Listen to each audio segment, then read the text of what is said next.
welcome. My name is Chuck Marohn. I am the president of Strong Towns.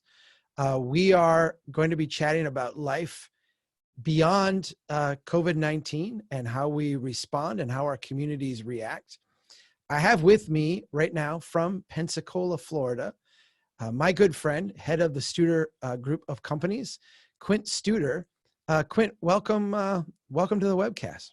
Well, thank you, Chuck. I'm glad to be here, and I've looked over the list here and excited to be on with so many community developers. And I use that term very broadly because I think anyone who's tied into making my community better is a community developer. You and I, as you said, go way back and have now developed an appreciation for each other that I think, goes beyond just the work that you've done there in Pensacola.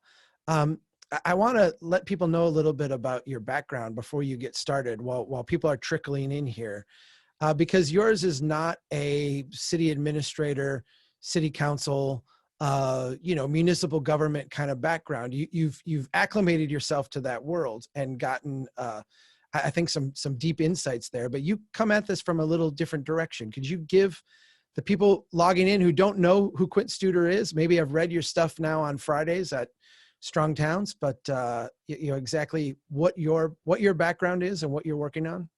Sure, and I think I'll connect it all together, and I'll go when I say real quick for me, that's real long for most. Anyway, we got an hour, so you're good. And I think that's, I started out as a special ed teacher, which you'll hear about more later, because I think that really ties into diagnose, educate, and then create small incremental steps. And I think that's how you create communities: diagnose, educate, small incremental steps. So I think that's one thing. From there, I went into healthcare. And once again, I think my background in healthcare tied into you diagnose, you educate, and then you treat. You can see that going on right now with the virus and so on. I got involved in communities sort of accidentally. I was traveling started a company called Studer Group and was traveling and noticing things, why some cities seem to be a lot cooler than other cities. They put me downtown, and some places I couldn't wait to walk around, and some places I didn't have anywhere to walk. Right. But it didn't click until Jim Clifton called me. I got very fortunate. Jim Clifton at Gallup, they do research, and they were working at Banner Healthcare in Arizona, and we were there too. And they noticed that healthcare providers that my company worked with performed better than places that we didn't work with. So Jim Clifton was very curious about, why is that? What are we doing? So he invited me to Washington, D.C. Their main office is in Omaha, but they have a place in Washington, D.C. where he's located. And as we were talking, how you talk and you sort of get to know each other, and he gave me a little tour of his office and talked with great pride about the impact he thinks they've had over the years with their research. He was very excited about the largest study they'd ever done in economic development for communities. And I said, well, gee, what is that? And he said, Soul of the City. It's a white paper, and they studied why do some communities thrive and some don't thrive. I was real interested in that, asked him if I could have a copy of it, which he gave me, and then we talked healthcare. When I came back, I sent that to, at the time, the editor of the newspaper, Randy Hammer, our local newspaper, and he loved it. And he said, we should bring Jim Clifton to Pensacola. And it's sort of my way I do things. I try to bring the intellectual capital to the community, because then it's not two or three people. It's like John Cotter says in Cultural Transformation at Harvard. You have that burning platform, and then you create that guiding coalition. So we brought Jim to town, and he talked about what to do, and we talk about that as we go on. And so he gave a blueprint. Sort of a blueprint. And then we had Hurricane Ivan around the same time, which sort of created that burning platform that, I think one of the challenges, Chuck, with cities is sometimes they got to get so bad before they know they need to change. Mm-hmm. And it's sort of like somebody that needs treatment for alcohol or drug addiction. You wish you could get them at a higher bottom, but they have to get to a certain bottom. Well, we hit our bottom with Hurricane Ivan, and so anyway, I got involved in how do you make this happen. And Ray Gindros, who's an urban planner from Pittsburgh, Ken Ford, who did the lecture series, we brought Jim Clifton in at the IHMC, said, why don't you bring Ray Gindros in? I brought Ray Gindros in, and Ray Gindros said, you need to create a great intersection. Every town has a great intersection. And then I got on a learning curve. I started traveling to communities and studying them just like you studied. So I'd go to Asheville, I'd go to Savannah, I'd go to, Portland, Maine, and everywhere I'd go, I'd start digging into what are some things you did that made this special? And then you see some similarities each one. And probably the city we learned the most from was Asheville. And then after that, probably Greenville. Those were two that just came about. And Asheville was the big wake up. He's deceased now, but Pat Whalen was probably the guy who really made me understand that it's private citizens that drive a community. And that's and Jim Clifton said the same thing. And in his book, The Coming Jobs War, if you wait for elected officials to lead community revitalization or economic development, you're setting them up for failure, because that's not what they were meant to do. And so we started doing it here in Pensacola, and it just worked, but I'm a measurement person, because I know people are going to say, well, that's a nice anecdotal thing. Somebody liked coming to a picnic downtown, or those are cute umbrellas you're hanging there, or it's cute to have a little chalk on the sidewalk. So coming from healthcare, I understood that you needed to have metrics to back up what you were doing.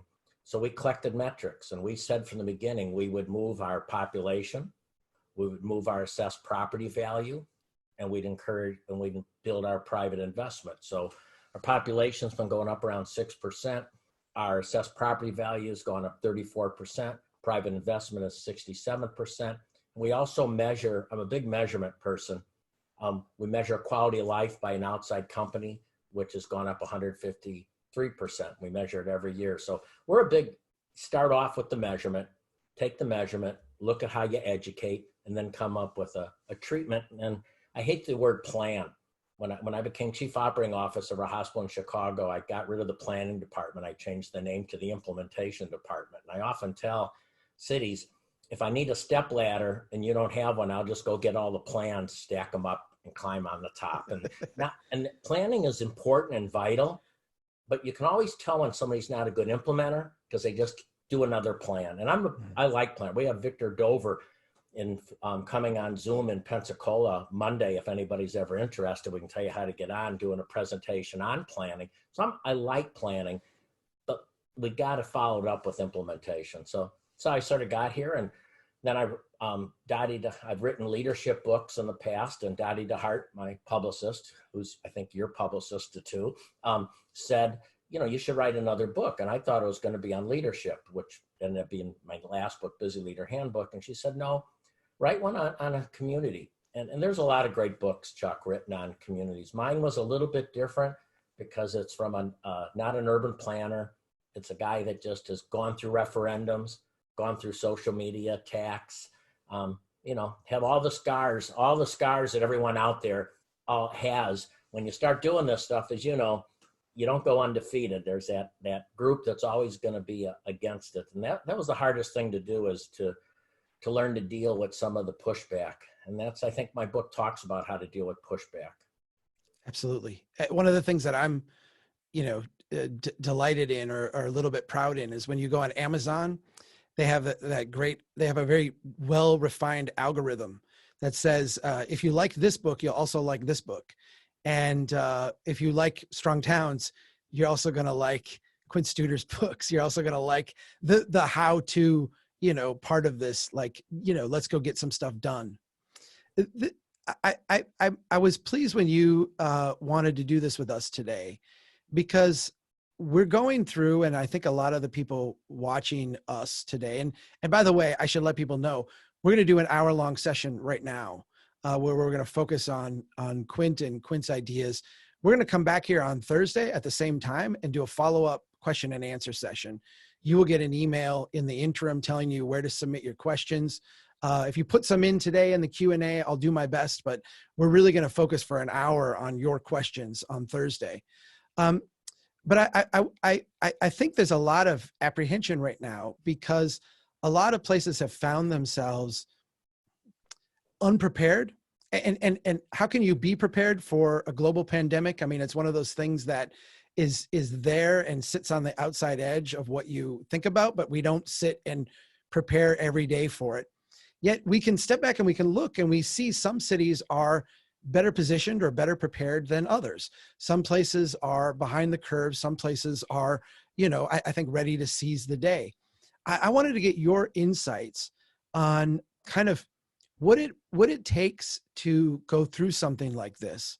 And then how do we get ourselves in a position where on the other side, whenever that is, if it's 2 months, if it's 18 months or whatever it is, we can bounce back and start to make our communities strong, vibrant, prosperous places.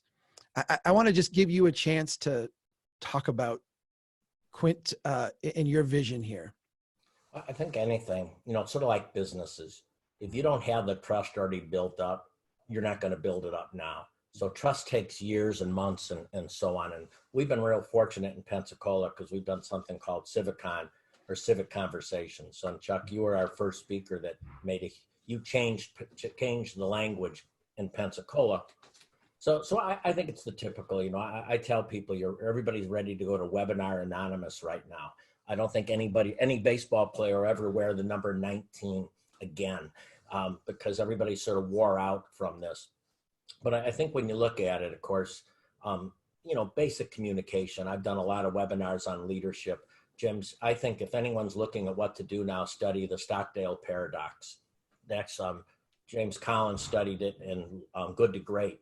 And he talked about when you're going, what do great leaders do? Well, every great leader, every great organization has gone through tough times. Nobody goes undefeated ever. I remember years ago, we had the top patient satisfaction in the hospital and the CEO came to see me and I had to excuse myself because I had a patient complaint I had to deal with at that time. And it was sort of ironic what we were talking about. So if you know the history of James Stockdale, he was the longest prisoner of war in the history of the United States in Vietnam. He beat himself up so he wouldn't have to testify, talk about in the United States and so on.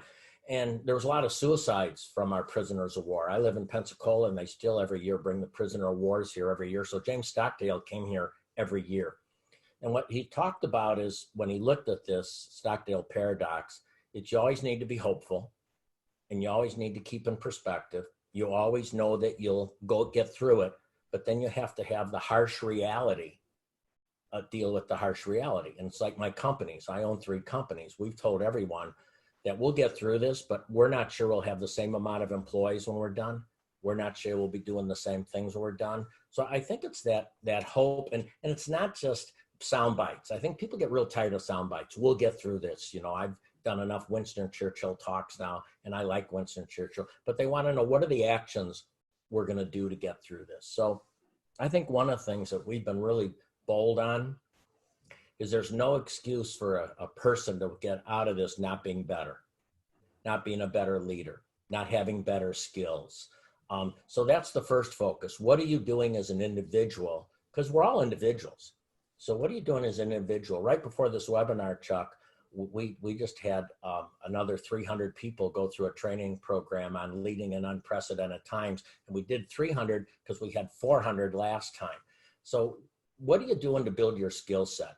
And what small businesses need more than anything, I know we all say that we need cash. I get that. We need skills. And as you know, Chuck, I'm a big believer that private citizens and businesses is what lead a community. And you've got to have skills. Number 2 is how are you going to make your company better? Because you're going to have different competition. People got in the habit of going online. They did all sorts of things. So how are you going to make your company relevant in the new norm, what it is? And the third thing is if you have better leadership and you have a better companies, then you parlay in that to a better community. So even with this, we've done Zoom town hall meetings. Even with this, we've got Victor Dover, who's a planner. Instead of canceling because of the virus, we're doing it on virtual. So I think you've got to really build the education because I think, we talk about James Lima, who I like, and Joe Minikazi, who, by the way, I'm on the Seaside board and they're bringing him in, and I'm a big fan. I'm a big fan of all you guys. I call myself a primary care doc who refers to all you specialists out there. But, James Lima says capital follows talent and talent follows place. And it's sort of like in the old days in healthcare, employee engagement was a nice to have. And then when they showed there's a correlation between employee engagement and mortality data, employee engagement became a must have. I think in cities, place has become a must have. And I'll sort of finish with this for your next question for people, because I thought of this the other day. I was on a webinar with Forward Janesville. When we had Hurricane Ivan, it hit us, but didn't hit other places. So even though we recovered, they really were way ahead of us. We can say we came back, but gosh, it was rough catching up. Then we had the oil spill. And now in California, you have the fires. In Midwest, you have maybe a tornado. So normally when a city gets hit, they're hit and they're going to rally to come back. But when they come back, they're already farther behind. I think this is the first thing since World War II where every city is going to come out of this pretty much about the same time. So there's going to be winners and there's going to be losers. And I think cities have to not get into self-pity, victimization, woe is me. It's what are we doing? So when we get out of this, we get out of it and we're better than ever because we've got some disadvantages and some advantages. And, I deal with mostly small and mid-market cities. And what we're finding is for talent, we've always looked for talent. Talent looks for three things: affordability, opportunity, and vibrancy. And one of the things that we're finding for the first time in 50 years, the big players that we used to lose talent to are become tough affordability-wise. So they're looking at smaller mid-market cities. Now all of a sudden, this thing is created virtual. I have a girl down the street, a young lady who works in Washington, D.C. Well, she's in Pensacola now at her mom's house working. And maybe they'll say, you know what, Lindsay, I think you can work virtually all the time now. So we have an advantage to get talent that we've never had before if we play this right, but they also want that vibrancy. So how do we make sure that we attach opportunity and vibrancy to affordability, which we already have? But I think all of a sudden place becomes a must-have. And Chuck, that's what you've always talked about and James Lima, the economic placemaking specialist who we talk about all the time, I love his formula: capital follows talent and talent follows place. So I want to dig into this notion of becoming better in this. It's one of those things. A few weeks ago, they were passing around the, Sir Isaac Newton invented calculus or something like that when he was on quarantine. And what are you doing? Shakespeare play and yeah, and invented, right? Okay, maybe that's true. Maybe it's not. I want to give a brief story, and then I want to ask you a question. A couple of weeks ago, I was talking to someone from Pensacola, and she told me she's a member of Strong Towns. I was just giving her a call. She said that she had come and heard me talk when I was there. She said she's involved in Civicon. She attends all the talks. She's not from Pensacola, but her and her husband moved there from Houston later on in life when they were retiring.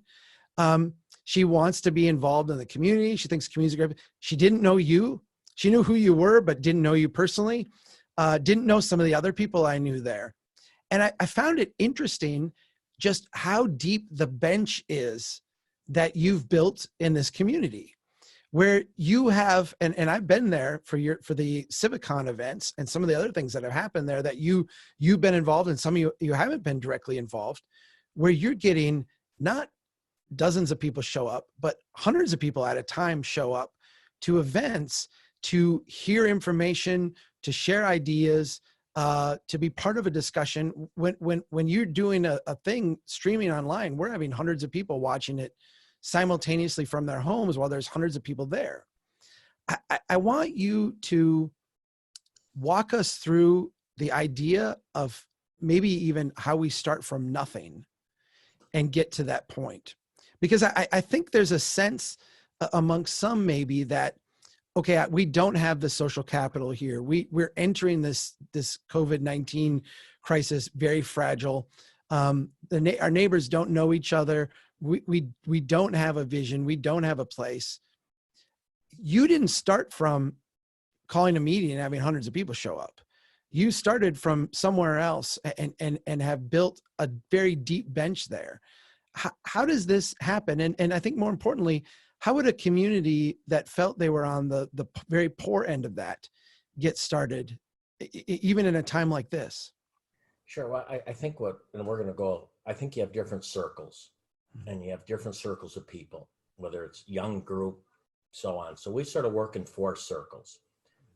One, the education circle, I'm not going to go into that big for people, but we focus in on the first 24 to 48 hours of life because that's where we go. And we really, so all our hospitals sit down with new moms to talk about building the brain. So we go into education. When we look at downtown, we have a very personal plan on downtown. In downtown, I think the way we won people over there, Chuck, was never about creating a great downtown. Because then you're going to have your people say, well, why should we spend all this money downtown? I'm a county, the whole county versus city, blah, blah, blah, blah, blah, blah. I think once we found the key magic, and that's that burning platform, that our burning a community has to create a burning platform. Now, everybody's burning platform might be different. Ours was, we're exporting too much talent. So when I go into, whether it's a Chillicothe, Ohio, or Elkins, West Virginia, or a Hot Springs, Arkansas, Odessa, Texas, and Springfield, Ohio, Columbia, Mississippi, Beloit, Wisconsin, Janesville, Wisconsin, any of these places, when we look at them, what we find is they all know they've exported talent. So I'll say to somebody, raise your hand if you have an adult child. And I said, raise your hand if your adult child no longer lives in the community. And they keep all their hands up. Raise your hand if you have a grandchild that you'd like to have live closer. They all keep their hands up. And I say, you don't want to force people to live where they don't want to live, but you like to give them that option. So I think we found the right burning platform, which is talent.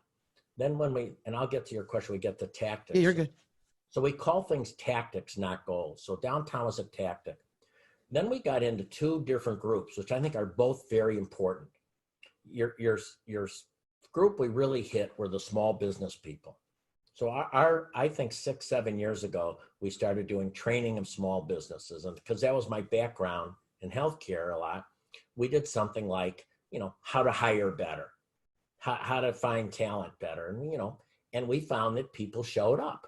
And I think the first year we did 4 training programs, how to fire someone, how to communicate better, and how to have difficult conversations, how to fire, how to, hire someone, communication, how to have better communication, how to have good customer service. And we found that these small businesses liked it. They liked the training. And I know people are going to say somebody already does that, and that's fine. But we just sort of started doing it to see if the need was there. And we started getting people showing up. And so then then we found out we had all this talent in our community. I mean, I'm reading this book on branding by Debbie Williams, and I found out the reason I got it, somebody gave it to me because she lives in Pensacola, Florida. Mm-hmm. So we had her talk about branding. And then Christine Rushing, she's an expert in selection for her company. We had her talk on selection. Amy Remington is a labor law attorney. We had her talk about labor law. So we grew that up, and our Studer Community Institute, a not-for-profit for training and development, captures that. So we've had 800 people from 180 companies just this month go through training. A lot of it virtual, and it's not supported by any government dollars. It's all self-supporting and self-sustaining. So now we sort of got that business group, and they love networking. We've been doing these things, Chuck, Q&As. I had Bert Thornton, was the president of Waffle House last week, did a Q&A, and people get on. And we found that when we stop the Zoom meeting, we have 100 to 150 people stay on just to talk. But then the question is, how do we raise the civic conversation? So we sat down and said, and I love the word purposeful. Like when I was in Statesboro, Georgia, they talked about how do you become purposeful with what you do here? Mm-hmm. And we said, we need to raise this. I didn't call it civic IQ. I was speaking in Baton Rouge one day, and a guy said, you've raised the civic IQ. And I thought, well, okay, we've raised the civic IQ.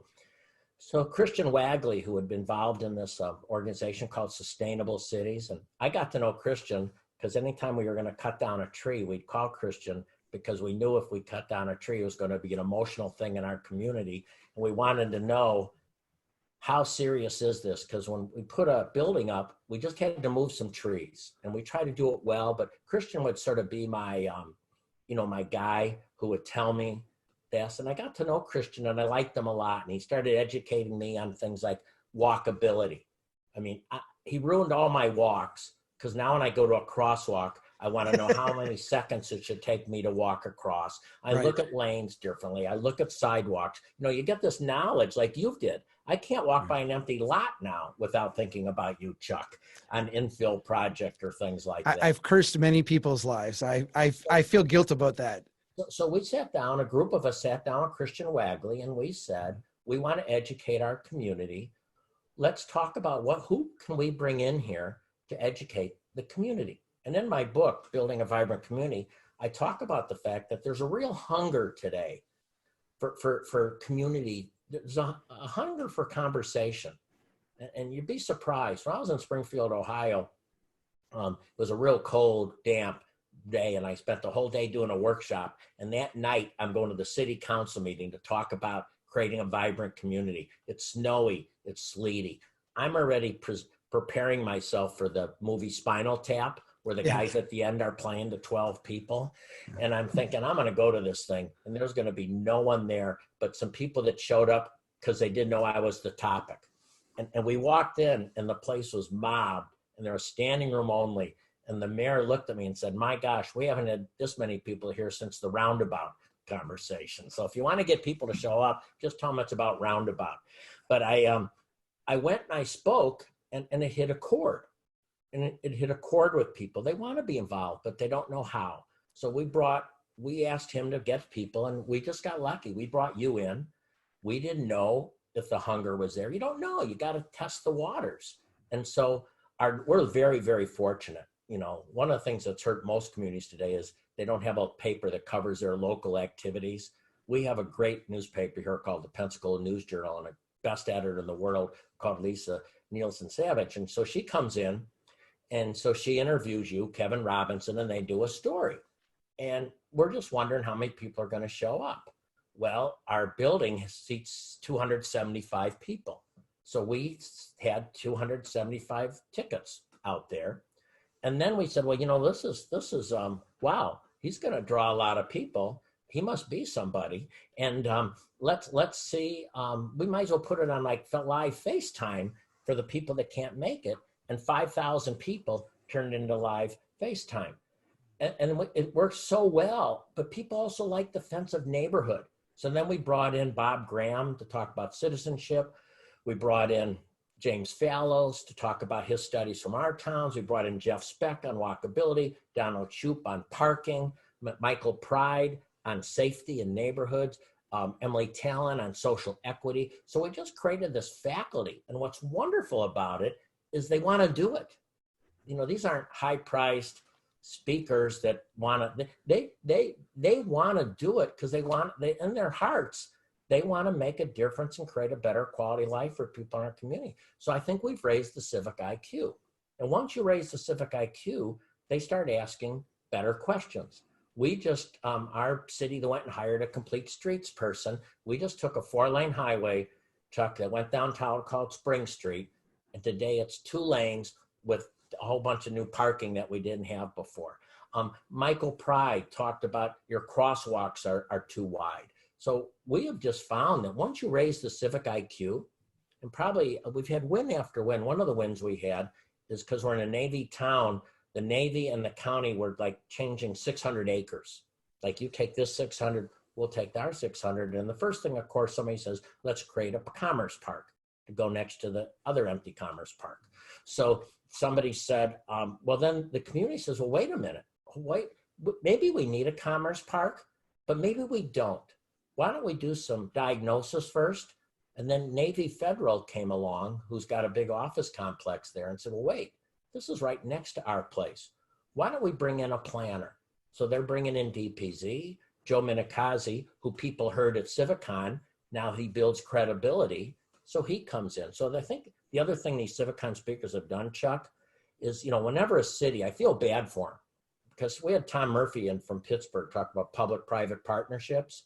And he said, the reason that the public doesn't get a good deal is because they're limited in expertise who can be on their side.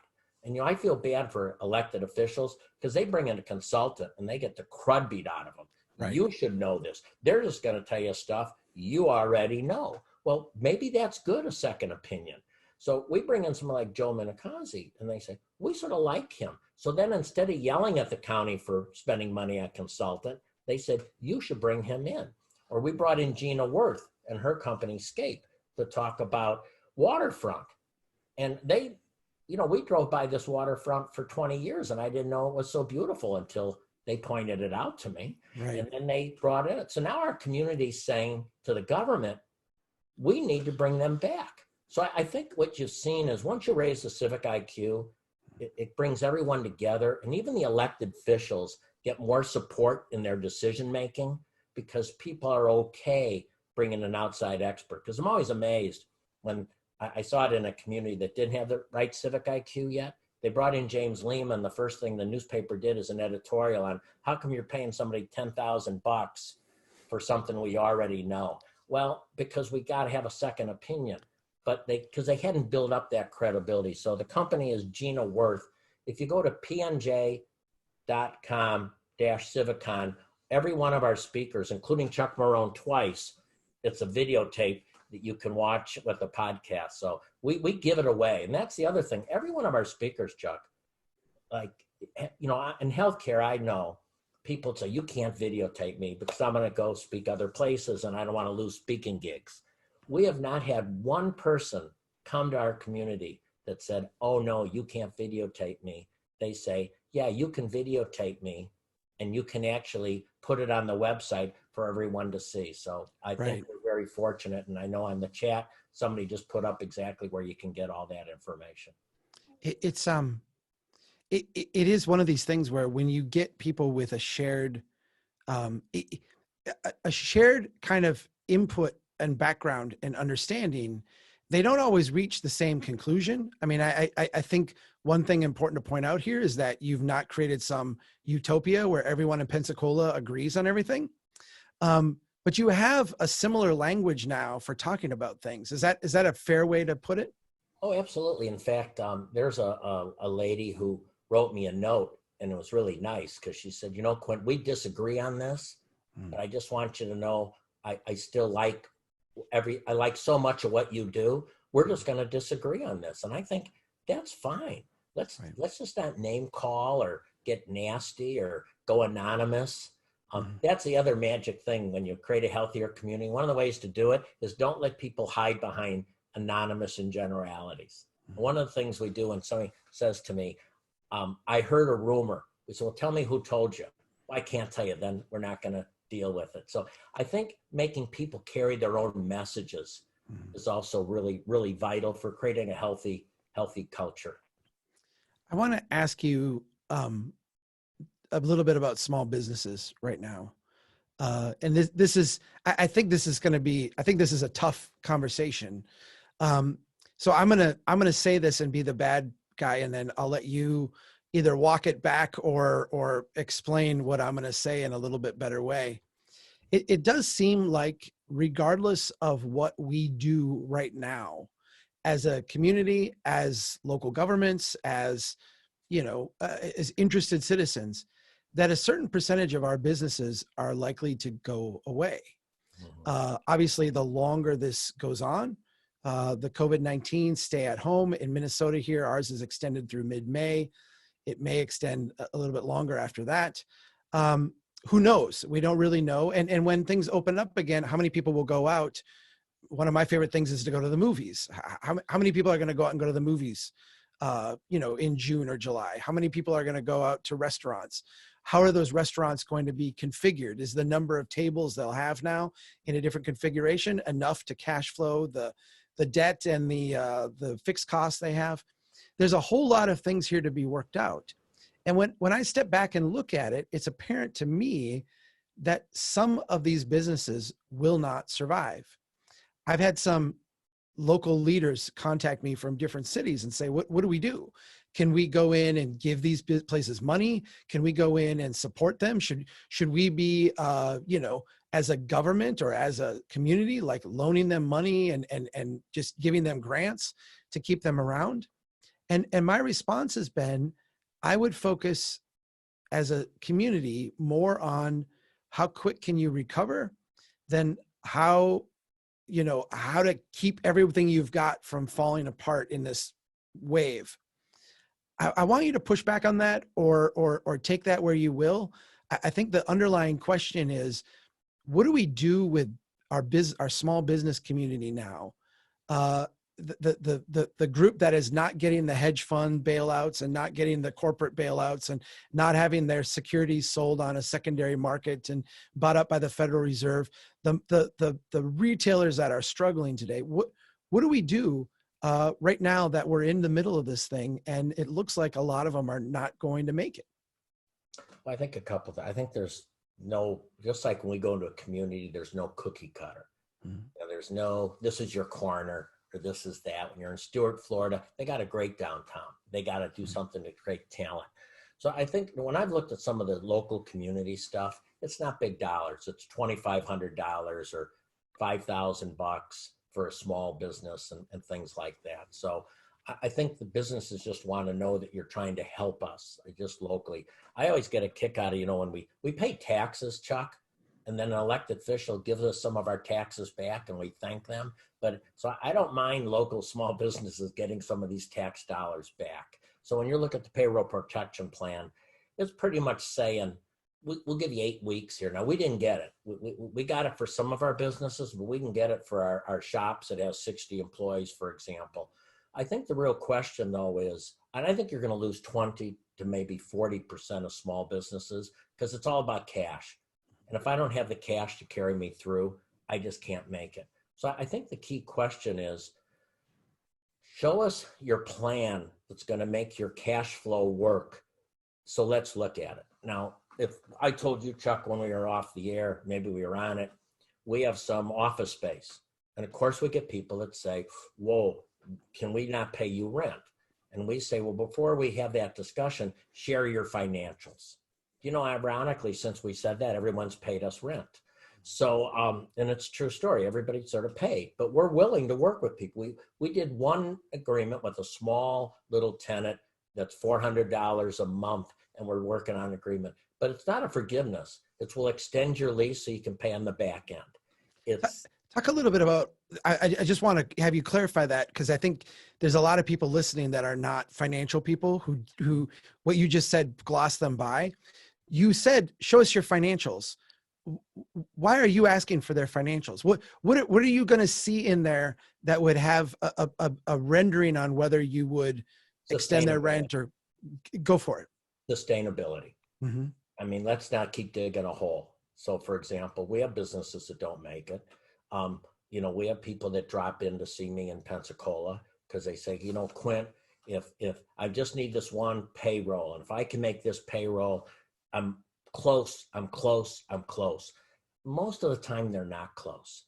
Most of the time, they're not even near close, but they want to believe they're close. So you're throwing good money after bad investment. And you got to say no. But what we're always looking for, I would look for if I was a city, is what are the things that you're going to provide me that's going to tell me you're sustainable? I'd look at things like, show me your standard operating procedures that you've got in place. Show me your customer, how you're going to build your market. Show me what your cost of goods are. And one of the things we've done here, Chuck, which I'm really excited about, is about a year ago, we decided we wanted to be the best eco-entrepreneur system in the country for a small mid-market city.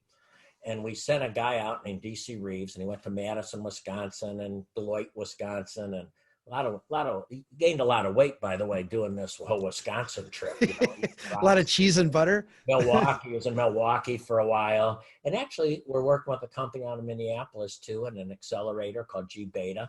And so we basically said, how do we do this? And what we wanted to say is, what do people look for? The number one thing that our small businesses are looking for is things like they're really looking for skill building. So to me, what really frustrates me, and I get an email and I'll say, well, gee, Studer Community Institute's been offering this training program for the last 6 years. How many courses have you gone through? None. And now you want us to rescue you? So I would create a template that's a way to diagnose that business, to say, let us look through here. Let us see what your cash flow projections are. Because if we give you money now, short term, but you don't have good cash flow projections, we're just wasting a lot of money, and we're even wasting your time. So I'd look at your cash flow projections, how you're running your business, but then I'd also get into, right now, skill building. Skill building. If you want to read a great book, you know how hard it is to recommend a book that's not mine or yours, but E-Myth Revisited is probably the best book I ever read for small businesses. What's it called? E-Myth Revisited. Okay. And it talks a lot about what's going on in that arena.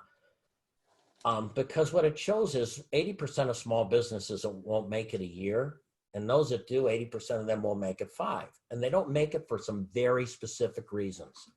And it's amazing. A friend of mine who sadly passed away about a year ago had a business for 10 years and then had to sell it. And he sold it a lot cheaper than he wanted to. And he read that book. And after he read that book, he said, now I know why I wasn't successful. So that's a great book. So I think for small business, and I'll close with this, is I'd say, share your cash flow. What's your plans if you get this money? How are you going to pay it back? There should be a payback. There should be some type of payback somewhere. And tell me what you're going to do over these next weeks. Because I'm looking at training. I'm looking at standard operating procedures. Tell me how you're going to walk out of here a better company. Or we might as well, I always tell people, sometimes you just got to tear the Band-Aid off instead of the slow little push. So Michael Gerber is the one who wrote E-Myth Revisited. Gotcha. I'm gonna keep on this for a second because I want to pull a little bit more out of you on this. You said earlier that part of the training that you did originally was to help businesses know how to fire someone. Right. And you've been through this. One of the most painful things that I've ever done in my life is lay people off, let people go who weren't performing. And I've found that every time I've been through this, maybe half a dozen times in my life, it actually was a relief to the person laid off after they got through the process. I don't know if that's been your shared process or not, but for me, there's always been like a tension that is actually then resolved by going through this process of having to let someone go and let them figure out where in life they would maybe fit better. I have heard a number of small businesses right now in abject panic about the next week, the next 2 weeks, the next payroll. And there's been a part of me that has had deep empathy for them. Like I can't imagine having to go through that. Like that would be very scary. And if you've poured a lot into this business and all of a sudden we're 2 weeks, 3 weeks into a pandemic and you're going to close your doors for good, that's very, very sad. But there's part of me that says, and you just said, sometimes you got to pull the Band-Aid off. There's a part of me that says, maybe my empathy is not aligned with what good rational thinking would be. This seems like a place that maybe isn't as stable as it should be. How do you look at, and I guess I'm going to ask you to take off your business hat for a sec and go in your kind of more public side of this equation. You're a elected official, you're appointed official, you're an advisor to this. You're someone who's not an investor, but you're someone who is, supposed to solve problems in a community. How do you responsibly say no to the ridiculous ask, the ask that a business person would not say yes to because it's just not like a sound thing to do? How do you as a person say no to that in a framework of empathy and caring and all that? But I think you asked a number of questions. First of all, nobody likes to let anyone go. And I know some people said learn how to interview. Absolutely. Selection is, if you have one skill set in a company, it's selection. So we all get that. Yet then you ask people, how are your people trained in selection? How do you do it? So we get selection. I think there's different types of letting someone go. I think this is a more painful one right now because there's people that are going to lose their jobs that did nothing wrong, that weren't poor performers, anything like that. But I will tell you, they respect you if you're transparent about what's happening with them. If we don't have a minor league baseball season, we won't be able to keep all our employees. It just doesn't we just can't. They get that. I think, though, this is a good time to make sure you keep your high performers. Because if you are going to make a reduction in force, make sure you get the people that aren't your highest performers. We're sort of going through a whole pendulum. We've had people don't want to get rid of anybody. By the time you get rid of somebody, you're the one in the EAP program, not them. I always go up and I ask people, how many of you ever fired anyone? And most hands go up. And I say, how many of you thought you went too fast? Nobody goes too fast. Right. We're human beings. We want to, and plus we blame ourselves. I got a call from a not-for-profit leader in Fort Walton last week to talk over a tough decision. And he kept saying, well, maybe if I gave him more time, maybe if I would have done this. And I said, I know that, but everything they're showing, they're just not doing it. Right. And so I think you have to make those difficult, tough decisions. And unfortunately, the people that aren't good at it are government. I mean, when you go to the motor vehicle department, you get treated poorly. And I'm not picking on motor. You're not going to sit here and say, I bet you they won't be back next week. Public education's never been really good at this. Healthcare's never been good at it because we want to protect you. So I think what I do for people listening, I have people rate their values on a 1 through 10, with 10 being high. Most people rank their values in 8, 9, or 10. Then I ask, how good are you at making tough decisions on people? They rank themselves a 4 or 5. And I tell them to move their value score down to that. Because if you're not dealing with the performance issues in your company or your city, you're being unfair to all their coworkers, all their customers, and all their citizens. And I'm with you. Once you make that tough decision, it's called subtraction equals addition. I have less people, but it seems like I have more. So we do a lot of training. But again, this is a ideal time to make those decisions because we're going to all probably figure out we need less employees. We're probably figuring out we need less office space right now. We're probably figuring out we can do things virtually that we couldn't do before. So this is sort of an ideal time to come out of this as a better leader. Because, I mean, we all have a pause. One of the things that Gerber talks about in E-Myth Revisited is you got to work on your business, not work just in it. And we're normally so busy working in our city, we're not working on it. We are working so busy in our business, we're not working on it. This pause. One first things we did was tell all our managers what training is mandatory now between now and May 7th. We sort of picked May, and then we ended in May now. What training is mandatory? What's the tracking sheet? And then, Chuck, we don't ask them for their takeaways because they're going to give us a book report. We say, based on what you've heard, what action are you going to take to turn the dial on performance? Yeah. I want to ask you about preparing for a recovery. If we think about an ecosystem of businesses, or even in a residential type mindset, people getting back to building and adapting to new realities, it's very likely that a lot of things will be different. Businesses are going to have to figure out how to adapt. You said maybe more working from home. One of the things that's fascinating to me is that, all these ordinances and codes we have about mixed use neighborhoods kind of go out the window when everyone works in the neighborhood that they live. All of a sudden overnight, we're just mixed use everywhere. I wonder if there is advice that you would give to those of us not in the front lines of innovation. The people in government, people in, positions where they're going to have to innovate, but it's a longer window. How do we react to these fast innovators, the businesses that have to change on a dime, the ones that are going to have to reinvent themselves in 6 weeks, the entrepreneurs that are going to have to come out with a new business model in the next 3 months? How do we position ourselves to respond to them so that we can, in a sense, get more of them or allow more of them more room to innovate? Is this a matter of repealing codes? Is this a matter of like meeting with it? Like, what would we do if you were in a position like that? Well, I think like anything, you've got to let things go for a while to see what works. It's sort of like letting FDA move some things a little bit quicker, what the government's doing right now. So you've got to let people experiment. You got to let people experiment with seating. You got to let experiment with deliveries. You got to let people experiment with how they deliver their goods. You got to let people experiment with parking.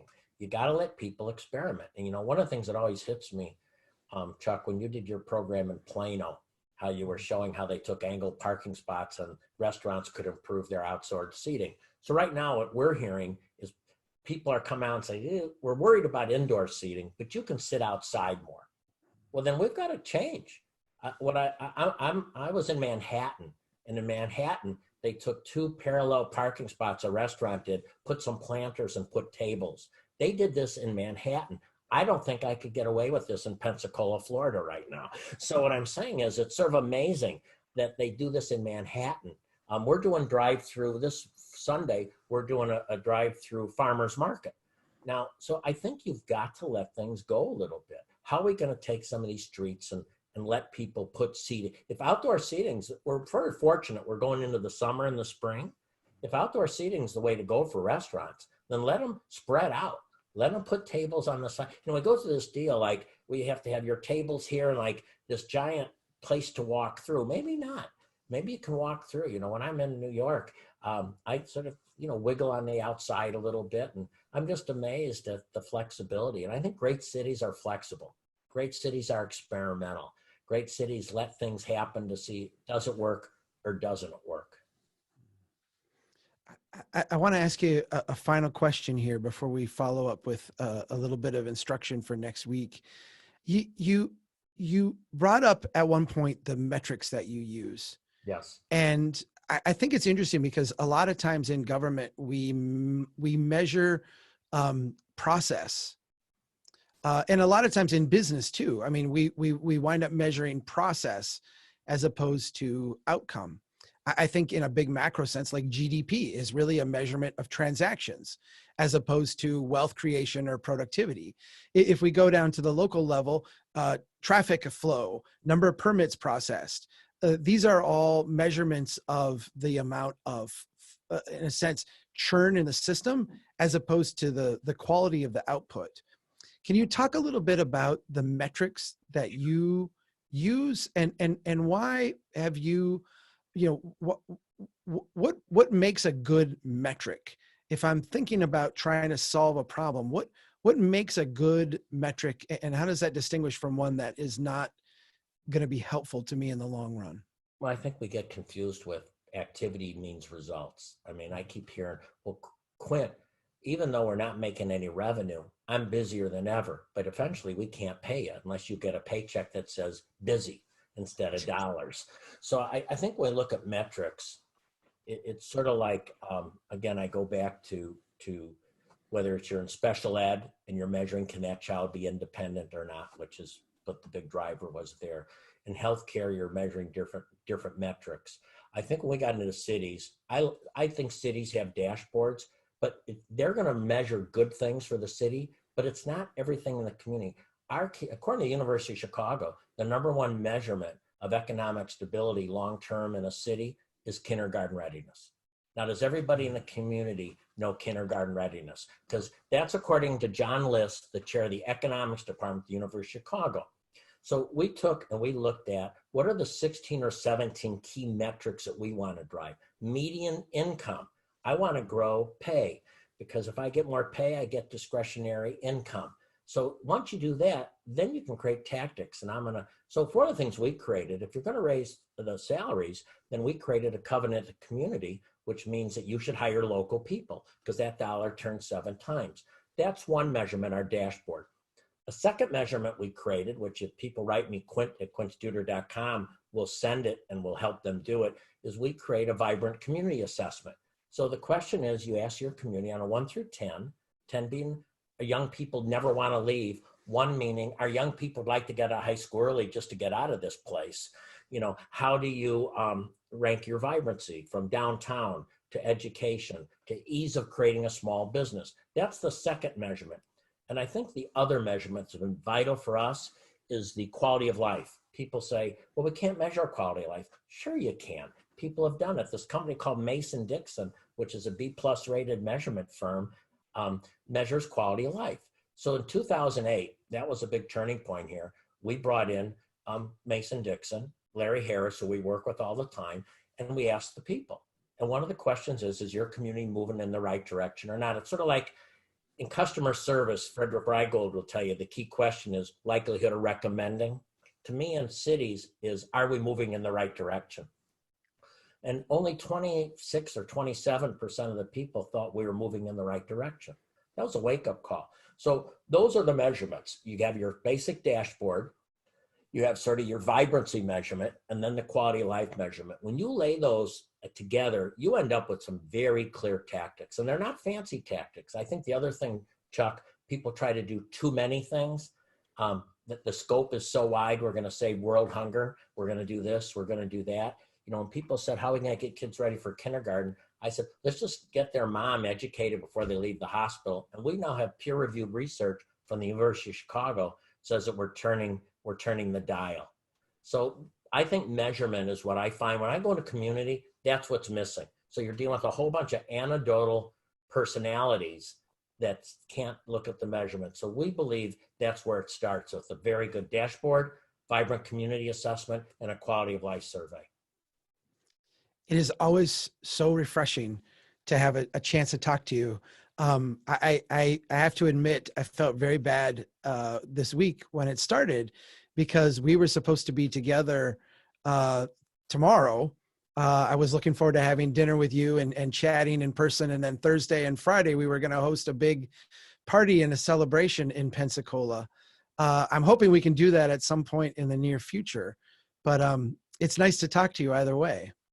Well, I look forward to the Q&A, and I know we've been all the questions. It's quint@quintstuder.com. I know we'll be back together. We hope this fall to do our Strong Towns Conference, because I think I love Zoom. I call myself Dr. Zoom. I love Zoom. I love virtual. I get it.